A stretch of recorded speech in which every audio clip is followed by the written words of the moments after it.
Welcome to Know Your Candidate podcast. This is an opportunity for candidates from across Tauranga City wards to tell their stories, their experiences, their reasonings in their own words. A format which gives them more than the public debates and profiles that you've seen already. An opportunity for the voter, the ratepayer, future resident to get to know who you want leading the city and, importantly, are they capable of doing so? Anne Pankhurst, a previous business owner, councillor and political junkie, will find out more why the candidates want to run, where they have come from, what they're going to do. So let's not wait anymore. Let's go. Good morning, and we're here with Greg Brownless, who is a mayoral candidate in the upcoming Tauranga City Council elections. Welcome, Greg, to Know Your Candidate podcast series. Our format today is to take the opportunity for a longer, more conversation approach so you, the candidate, can speak and share your own aspirations for the city. We will take about 20 minutes answering unprepared questions that you're not aware of. The most important aspect of this election is that you vote and that you encourage everyone you know to vote. Democracy works best when we all engage, actively take part, learn about our candidates, and understand what is important to us for the future of the city. So remember to follow our Know Your Candidate series on Facebook and to follow us on thepodhub.com. So, Greg, can you give us a little rundown on yourself? Who are you? Children? No children? What have you done in the past? And give us that brief bio on yourself. Yes, and well, I don't have any children, and I've lived in Tauranga since 1986. Prior to that, I was born in Hamilton, attended the University of Waikato, and then spent a little time in Auckland before heading overseas. I was relief teaching in London, also worked for a large London funeral directing company, which of course became my business back here, and then worked for a company called Contiki Tours in Europe for 5 years that had been founded by a New Zealander. So it was a very interesting and successful company to work for. Came back here, happened to call in at Tauranga Boys College, see if they had any teaching jobs. The headmaster came out and said, "Do you want to be interviewed now?"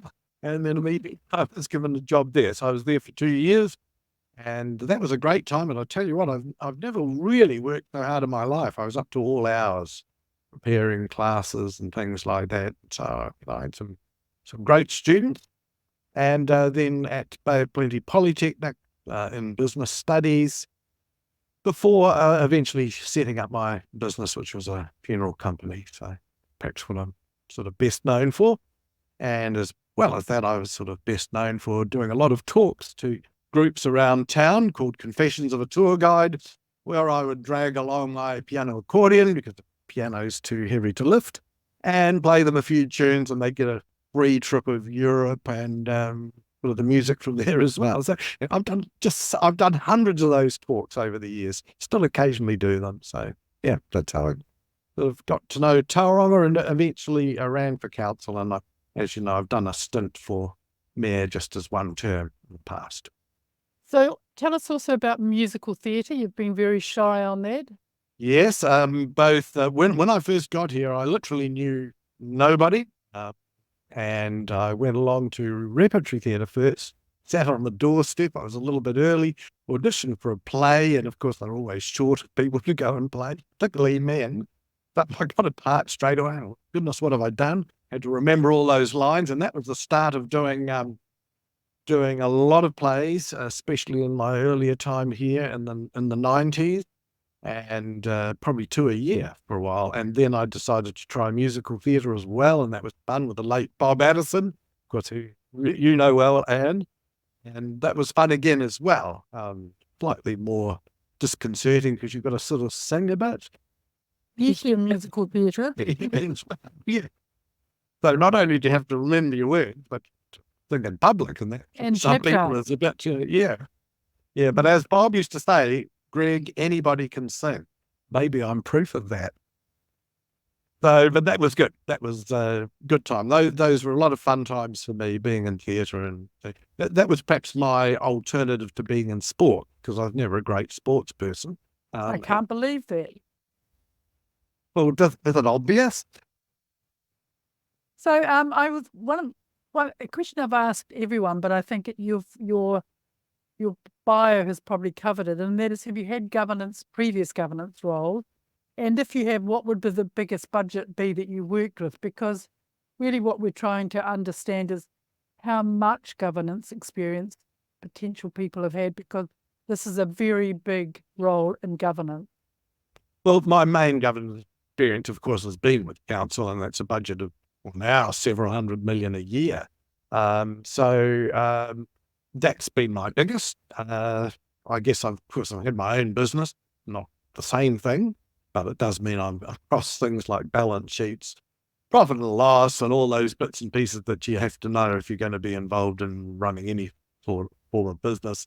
Council is, I don't think it's a business in the exact sense. It's not there to make a profit, but it has to be run in a business-like manner if it to be efficient and run for all the people of the area. So yeah, I think you need some business governance experience. It all helps, but some people, of course, can learn on the job, and others need a bit more experience before.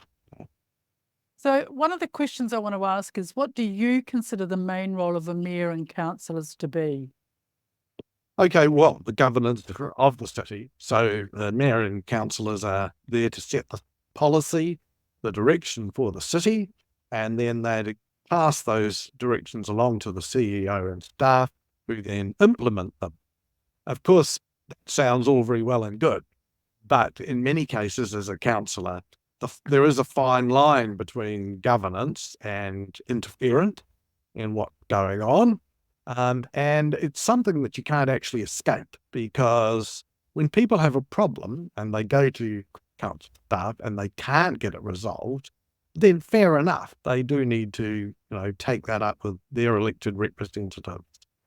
And so I think it is a fine line. You just can't say, well, the only employee of the council is the CEO and that's it, and they take the credit, because I wish in some of the problems over the years that councils had, that I was an engineer, or that I was, that I had that extra knowledge. So it's very important that you don't just say, well, I'm governance and I'm not interested in anything else, because that's when a whole lot of problems start occurring that you'll eventually get the blame for. So you've got to have the ability to dig deeper into things as well.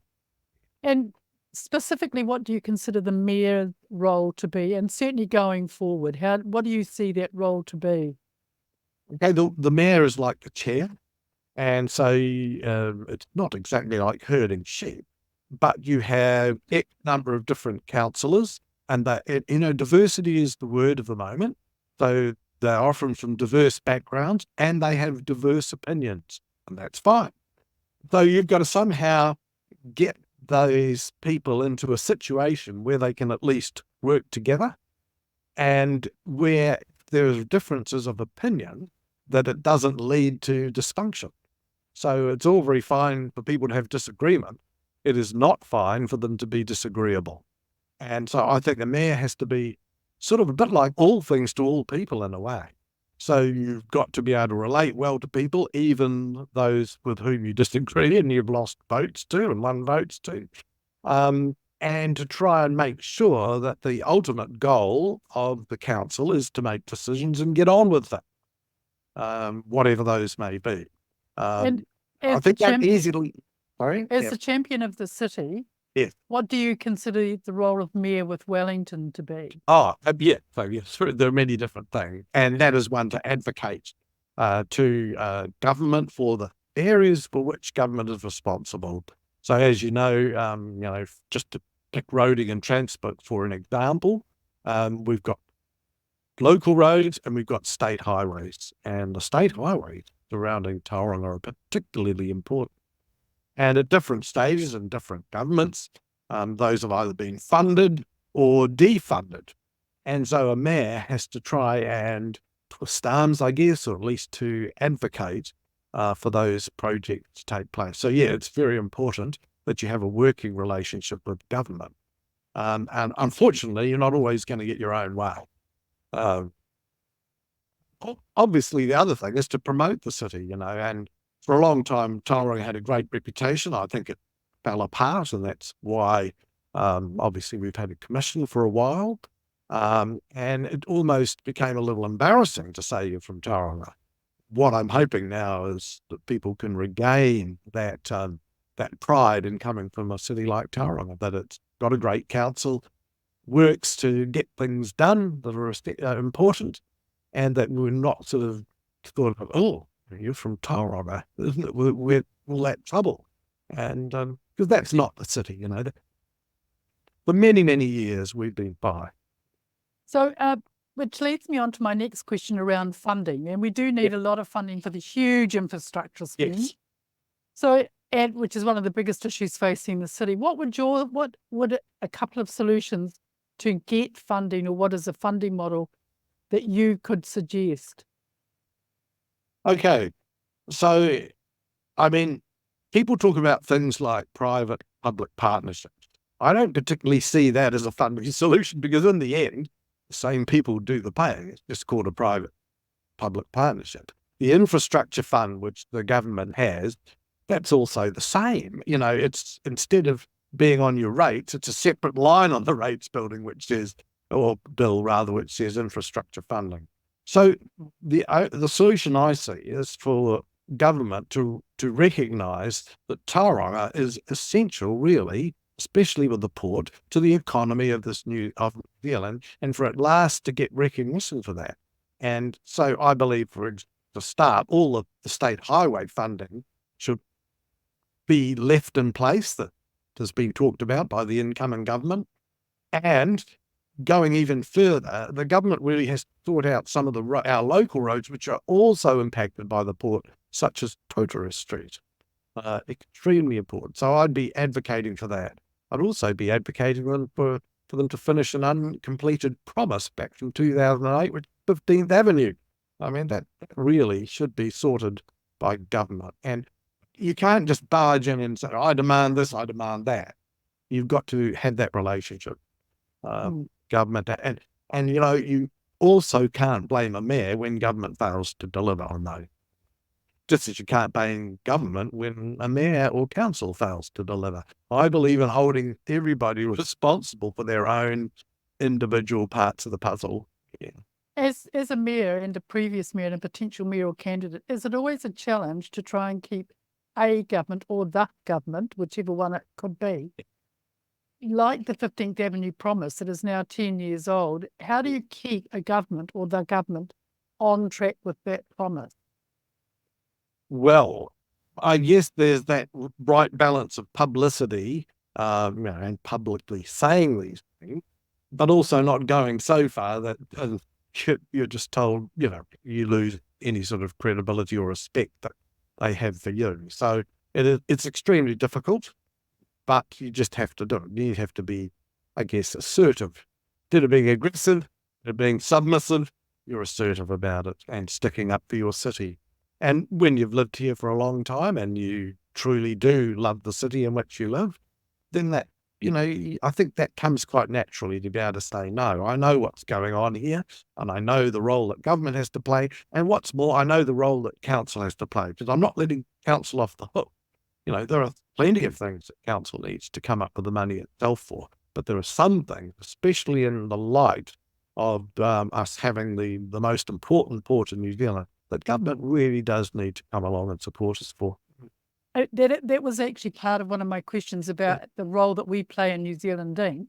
Yeah. And that it really does matter what happens here locally, that we're no longer just our nice own little fiefdom and village.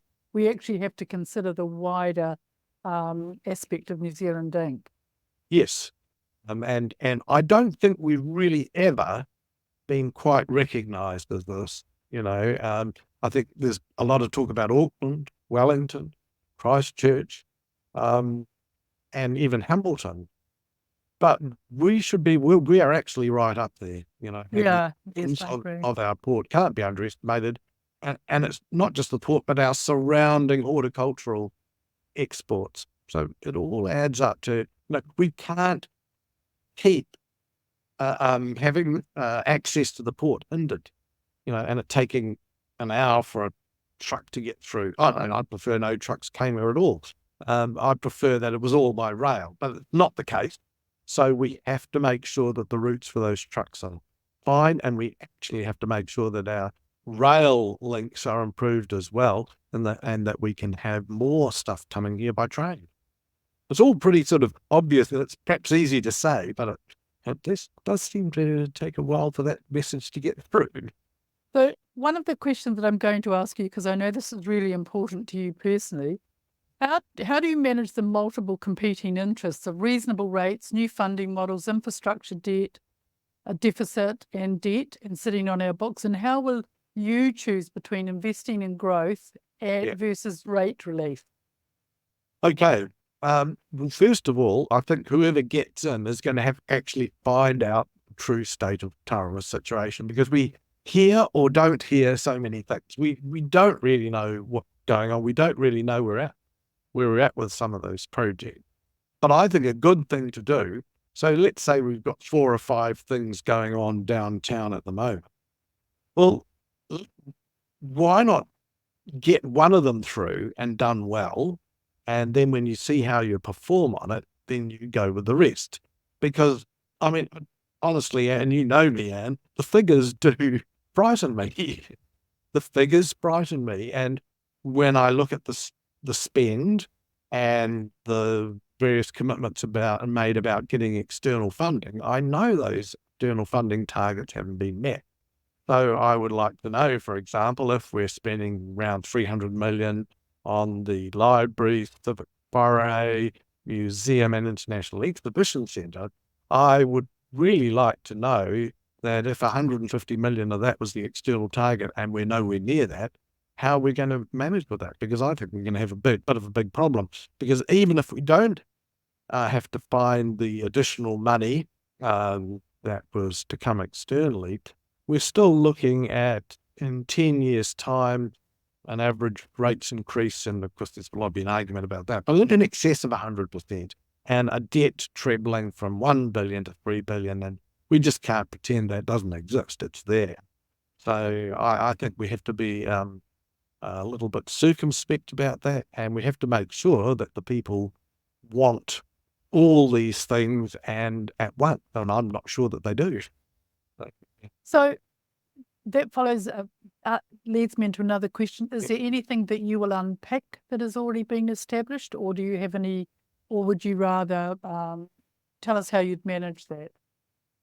Well, it's very difficult to manage unless you have a money tree. I would love to win the lotto, but you need several lottos. Well, you'd have to give me some. No, I don't know. So I think the first thing to do is there should be a long-term plan amendment of some description where we find out from people what it is they want, and we actually look and see what we can afford and what we can't. I mean, it just seems obvious to me. I know it's not like some people think, but I've always felt that way. I just don't want to barge ahead with something that I think could have some fairly drastic consequences to some people in the city. In the end, it's still got to be an affordable place to live.